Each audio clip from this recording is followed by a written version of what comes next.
Live from Dallas-Fort Worth, this is WFAA News. Here is our first look at just some of the damage left behind after Ian roared across Cuba overnight, making landfall as a major hurricane, bringing torrential rains and winds topping 125 miles per hour. Now closing in on the U.S. and only getting stronger. A live picture here from Key West, Florida. People still taking pictures, at least for now, but they are bracing for the storm's arrival in less than 48 hours. It is being called a once-in-a-100-year hurricane.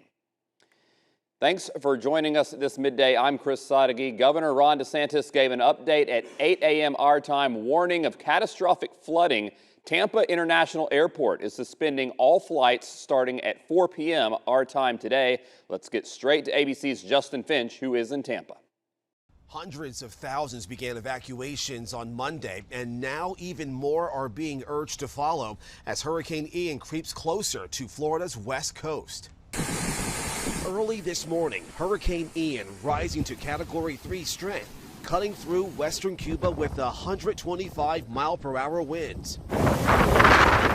Warm Caribbean waters fueling in as it bounds north toward Florida. We have about 2.5 million Floridians that are currently under some type of an evacuation order. When you have 5 to 10 feet of storm surge, that is not something that you want to be a part of. Bill Himmelstein cutting his family trip short to fly back home to Chicago before it's too late. We woke up at about 4 a.m. to get everything ready and drove out. His son was hoping to see the storm. But I really wanted to stay for the hurricane. You want to stay? Why? Because I wanted to see it. Final storm preps underway in the Tampa Bay area. Hundreds of thousands following mandatory evacuations. The Tampa area bracing for a worst-case scenario.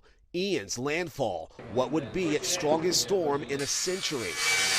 In Hillsborough County, hour-long waits to fill sandbags. It's very scary, lots of unknowns. We don't have gutters in our house. I'm very concerned about the flooding and the rain. Others digging up sand from local beaches.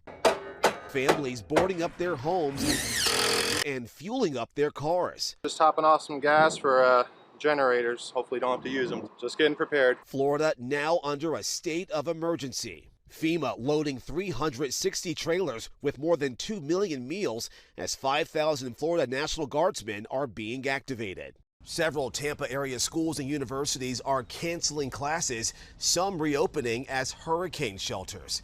Justin Finch, ABC News, Tampa.